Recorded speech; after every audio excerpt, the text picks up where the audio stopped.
El carácter cristiano es la manera como el creyente manifiesta el carácter o los atributos de Dios en la manera como uno se comporta. Si Dios es santo, el creyente tiene que manifestar santidad. Si Dios es veraz, la persona tiene que manifestar veracidad, verdad en lo que dice. Si Dios es un Dios amoroso, el creyente tiene que manifestar el amor. De esa manera, el creyente está expresando a través de su vida lo que cree y conoce de Dios y en la manera como va creciendo, en la medida que Dios va transformando al creyente. En la carta que vamos a ver hoy día, en el mensaje de Pablo, que escribe a los hermanos que estaban en Corinto, él les escribe de 5 características, que no son todas, pero que son vitales en este momento en cuanto a lo que Pablo quería decirle a los hermanos que estaban en Corinto y cómo eso se puede aplicar a nuestras vidas. Esta es nuestra nueva lección de aquí en un momento con Dios.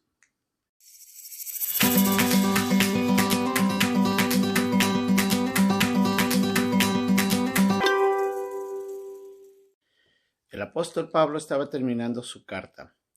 Por fin estaba llegando a las últimas líneas de una carta que nos ha dado gran instrucción, que nos ha mostrado muchas cosas que nosotros como creyentes tenemos que revisar también en nuestra propia vida, que aunque la enseñanza fue dada a los hermanos que estaban en Corinto, eso tiene que también reflejarse en nuestras vidas.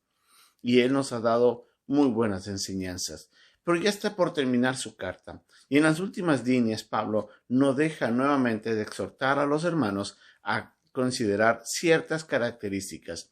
Y en este momento él utiliza cinco expresiones del carácter cristiano, 5 pilares. Y aunque no son todos, realmente son muy valiosos. Y lo primero que les dice en el capítulo 13 de la primera carta a los Corintios, en el capítulo 16, les dice que tienen que velar, que deben estar firmes en la fe, les dice que deben portarse varonilmente y que deben esforzarse, aparte de que tienen que hacerlo todo en amor.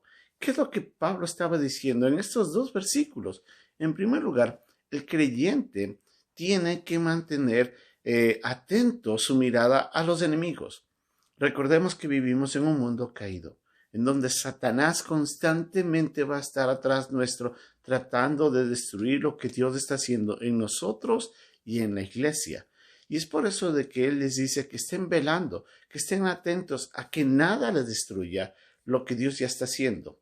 Aparte de eso, nuestro pecado y las tentaciones que se pueden venir a nuestras vidas pueden afectar también lo que Dios está haciendo. Y por eso que tenemos que estar mirando como aquel soldado que está pendiente del enemigo para cuidar de que no venga y por descuido le haga daño. Y el mundo igual, en un mundo en el que nosotros vivimos que está completamente alejado de Dios y de la voluntad de Dios, y que nosotros tenemos que cuidar de que el mundo no afecte nuestras vidas. Entonces, lo primero que tenemos que hacer es estar atentos o estar velando. Lo segundo que les dice Pablo es que deben mantenerse firmes en la fe. La idea de esto es fidelidad. Fidelidad en la enseñanza, fidelidad en la palabra de Dios. Recordemos que el único documento que tiene toda verdad y es la verdad de Dios es la Biblia. Es nuestra autoridad aquí en la tierra. Es donde nosotros podemos buscar y conocer no solamente lo que Dios quiere para nosotros, sino lo que Dios nos ha enseñado en cuanto a doctrina, a enseñanza. ¿Quién es Dios? ¿Quién es el hombre? ¿Cuál es el fin del hombre? ¿Cuál es el fin de Satanás? ¿Cuál es, cómo es el carácter de Dios? ¿Cómo Dios obra en nosotros? Y todo eso que tiene que ver con la fe. Y nosotros tenemos que mantenernos firmes en cuanto a las enseñanzas, y no solamente las enseñanzas en cuanto a lo que escuchamos, sino también en lo que enseñamos y en lo que permitimos que se enseñen dentro de las iglesias. Tenemos que mantenernos fiel a la Escritura.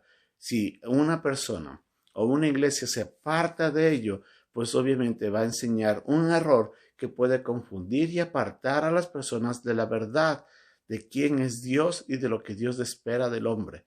Y por eso es que el creyente tiene que estar firme en la fe, fiel a la palabra. Otra de las cosas que Pablo menciona en estos versículos también es de que el hombre tiene que portarse varonilmente. Y no solamente el hombre, se refiere al creyente. ¿Y qué quiere decir con esto? En el término de los hispanos utilizamos una palabra que pórtese como muchacho, como macho, le decimos, por ejemplo, a un niño, ¿no? Cuando a un niño de repente le dejan una tarea o un desafío muy grande, le dice, mi hijo, usted pórtese como macho. En otras palabras es, pórtese como un adulto y sea valiente, no decaiga. Y esa es la idea de portarse varonilmente. El creyente tiene que recordar que la vida del creyente no es fácil. La vida cristiana va a tener dificultades, por uno tiene que portarse como persona madura, aunque vengan dificultades. Y de esa manera manifestar también el carácter de una persona que ha crecido en la fe, en el conocimiento de Dios y en la manera como vive las cosas. En otras palabras, tiene que ser una persona madura, que ya esté expresando ese crecimiento en todas las áreas en las que va siendo transformado mientras Dios obra usando su palabra y las pruebas para irnos cambiando. Pero tenemos que hacerlo con valor. A veces enfrentamos dificultades y nosotros nos decaemos, nos deprimimos, a veces nos desalentamos. Y lo que nos quiere decir aquí Pablo es, no, levántense, pórtense como varones, sigan adelante, no decaigan. Eso es muy importante. Otra de las cosas que Pablo les dice aquí también es que deben esforzarse. El creyente tiene que esforzarse día a día en seguir a Dios, en comprometerse con Dios, con el servicio. El creyente que no se esfuerza es un creyente que fácilmente se detiene, tanto en su crecimiento como en su servicio. Por eso es que nosotros tenemos que día a día esforzarnos más y más en el conocer su palabra, en amar al Señor, en seguirle, en obedecerle, en comprometernos con la obra del Señor. Y ahí es donde tenemos que poner nuestro empeño para no decaer. A veces es fácil a causa de las depresiones, de las dificultades, de las pruebas, de tenernos ahí. Y nosotros tenemos que esforzarnos, recordando de que Dios es el que nos da la fuerza. Él es el que nos da el poder para seguir adelante. No está de nosotros nada más. Y por eso tenemos que pedir a Dios que nos dé esa fuerza para vencer las tentaciones también. Necesitamos de esa fuerza. Así que es muy importante. Y por último dice Pablo que todo lo que vayan a hacer, háganlo con amor. Obviamente, esta es como decir la cereza que se pone sobre el pastel. Sin ella como que falta algo muy importante. El amor es la motivación, es el motivador de todo. El amor nos ayuda a seguir a Dios porque amo a Dios, porque le adoro, porque amo su palabra, porque quiero obedecerle con agrado. El amor va a ser de que mis obras o lo que yo hago también para mis hermanos sea llevado con ese deseo de poder hacerlo mejor para ellos, para bendecirles con mis actos. Entonces el amor es como que cubre todo. Es como esa capa de chocolate sobre un dulce, sobre un pastel que le da esa textura y ese sabor único. El amor va a ayudar muchísimo en todo lo que hacemos. Así es de que 5 características que Pablo nos ha dado.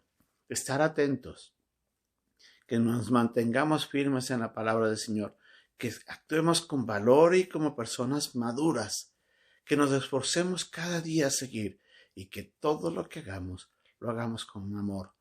5 cosas maravillosas que va a transformar nuestras vidas. Solamente con esas 5 que pongamos en práctica, vamos a ver cómo nuestra vida va a ser cambiada día a día.